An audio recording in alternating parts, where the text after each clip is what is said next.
হরে Krishna. 2026 15ই March চৈত্র মাসে কৃষ্ণপক্ষের একাদশী, পাপমোচনী একাদশী। তো সকলেই কিন্তু এই পাপমোচনীর একাদশীর ব্রত পালন করবেন।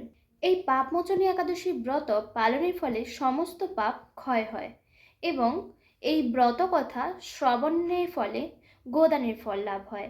তাই সবাই এই পাপমোচনী একাদশীর ব্রত পালন করবেন এবং অতি অবশ্যই কিন্তু এই পাপমোচনী একাদশীর ব্রত মাহাত্ম্য অতি অবশ্যই পাঠ বা শ্রবণ করবেন। একাদশীর আগের দিন অতি অবশ্যই নিরামিষ আহার গ্রহণ করতে হবে এবং একাদশীর পরের দিনও কিন্তু নিরামিষ আহার গ্রহণ করতে হবে।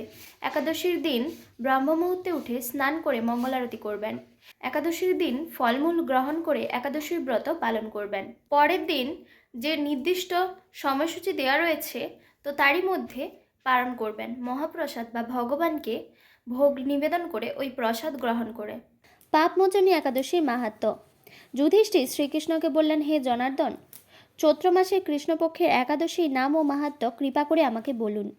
শ্রীকৃষ্ণ বললেন, হে ধর্মরাজ যুধিষ্ঠির, আপনি ধর্ম বিষয়ক প্রশ্ন করেছেন। এই একাদশী সকল সুখের আধার, সিদ্ধি প্রদানকারী ও পরম মঙ্গলময়, সমস্ত পাপ থেকে নিস্তার বা মোচন করে বলে এই পবিত্র একাদশী তিথি পাপমোচনী নামে প্রসিদ্ধ। রাজা মান্ধাতা একবার লোমশ মুনিকে এই একাদশীর কথা জিজ্ঞাসা করছিলেন। তার বর্ণিত সেই বিচিত্র উপাখ্যানটি আপনার কাছে বলছি, আপনি মনোযোগ দিয়ে তা শ্রবণ করুন। প্রাচীনকালে অতি মনোরম চৈত্ররথ পুষ্প উদ্যানে মুনিগণ বহু বছর ধরে তপস্যা করতেন। একসময় মেধাবী নামে এক ঋষি কুমার সেখানে তপস্যা করছিলেন। মঞ্জু ঘোষা নামে এক সুন্দরী অপ্সরা তাকে বশীভূত করতে চাইল, কিন্তু ঋষির অভিশাপের ভয়ে সে আশ্রমের 2 মাইল দূরে অবস্থান করতে লাগল।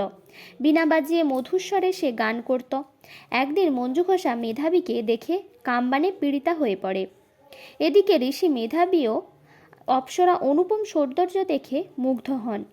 তখন সেই অপ্সরা মুনিকে নানা হাবভাব ও কটাক্ষ দ্বারা বশীভূত করে।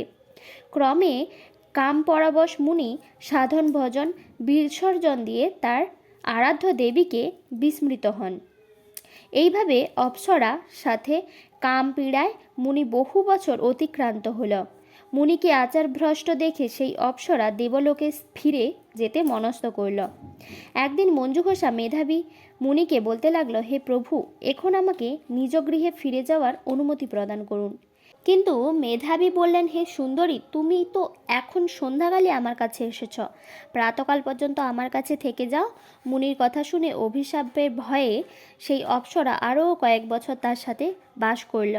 এইভাবে বহু বছর, প্রায় 55 বছর 9 মাস 7 দিন অতিবাহিত হলো। দীর্ঘকাল অপ্সরার সহবাসে থাকলেও মেধাবীর কাছে তার অর্ধরাত্রি বলে মনে হলো। মঞ্জু ঘোষা পুনরায় নিজ স্থানে গমনের প্রার্থনা জানালে মুনি বললেন, এখন প্রাতকাল, যতক্ষণ পর্যন্ত আমি সন্ধ্যা বন্দনা না সমাপ্ত করি ততক্ষণ পর্যন্ত তুমি এখানে থাকো। মুনির কথা শুনে ঈষৎ হেসে মঞ্জু ঘোষা তাকে বলল, হে মুনিবর, আমার সহবাসে আপনার যে কত বছর অতিবাহিত হয়েছে তা একবার বিচার করে দেখুন। এই কথা শুনে মুনি স্থির হয়ে চিন্তা করে দেখলেন যে তার 56 বছর অতিবাহিত হয়ে গেছে।